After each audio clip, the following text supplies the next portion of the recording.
Good. Now this guy, we talked about before, this is the middle of his 3rd week.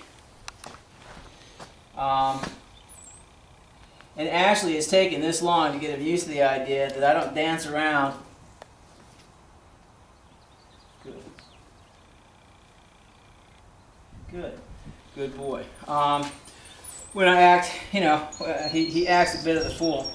And again, because of his age, we have gone ahead and made the command decision for an equipment change. He is on a micro prong, not because we want to be cruel to the dog, but because we had to break through the buzzing in the brain. Good. He has a tendency to become very overreactive. He's a submissive urinator. He likes to pull. And he still hasn't, good. He still hasn't quite made the equation that he is the harbinger of his own discomfort. So what we've been trying to do, good, is allowing him to come upon those conclusions on his own. We talk a little bit about, in the seminar, about discovery learning. Well, discovery learning organically means the dog is allowed to kind of free willy and figure things out on his own. We're facilitating it because we are inhibiting his ability to do anything other than what we want. But in that process, what he's discovering is that he actually can control not only the environment, the rapidity with which I reward him, but his own comfort as well. And in a very short period of time, good boy, huh? Again, and I'm not applying a lot of pressure on the leash. What I'm doing is simply holding it fast, good, so that I can reward him in a meaningful way. He loves affection. He's really overcome great strides in overcoming his stranger danger. Good boy, yes.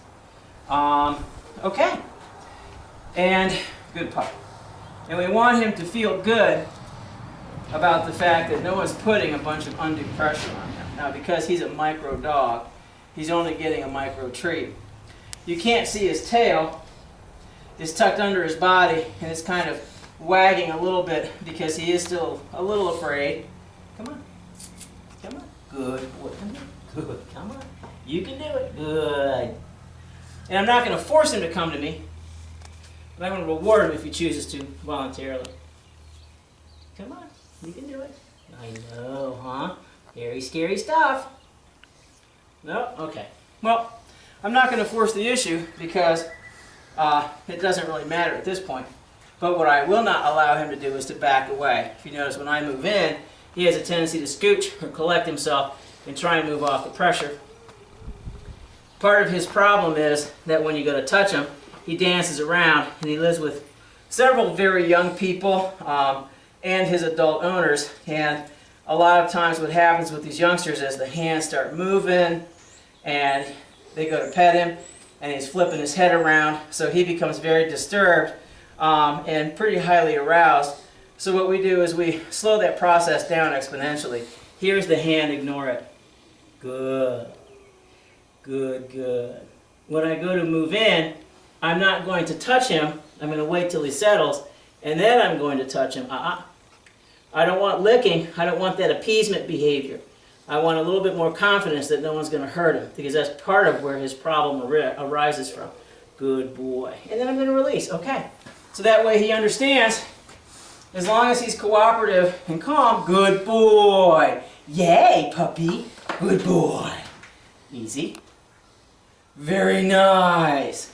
And there we have, for the first time probably since he's been here, we have a nice relaxed sit where when we go to approach, he doesn't freak out.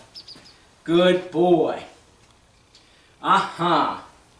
Very nice. So now, the next step, the next step is disrupting that wiggle behavior. Again, here's the signal. Here's the hand. It can do what it wants. Don't fight the leash. Good. When I go to scoop him up, when I go to round underneath him, good boy. The leash pressure is relaxed. Very nice. Well, I pick him up by the chest. You've gotten pretty rotund, little man. Hasn't he? Oh my goodness. He's poochy. You're a juice meister. It squished you like an orange. Yeah. Uh-huh. Good pup. Because he had some serious problems with being picked up. You couldn't get your hands on him without him flailing around. And essentially, the vast majority of that process is just slow down. Good boy. I know that food's in that pocket, huh? Good pup. All right. There you go.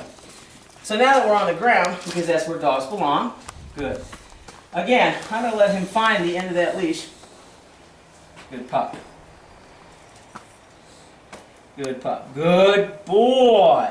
And when he finds that right spot, the leash pressure goes away, and the Pez dispenser dispenses its goodies.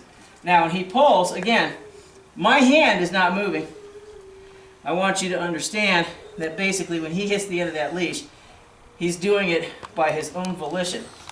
Again, in part of the discovery process, what he's learning is, instead of pushing through that pressure, to back away from it. Good boy. Little bit of encouragement. Let's go.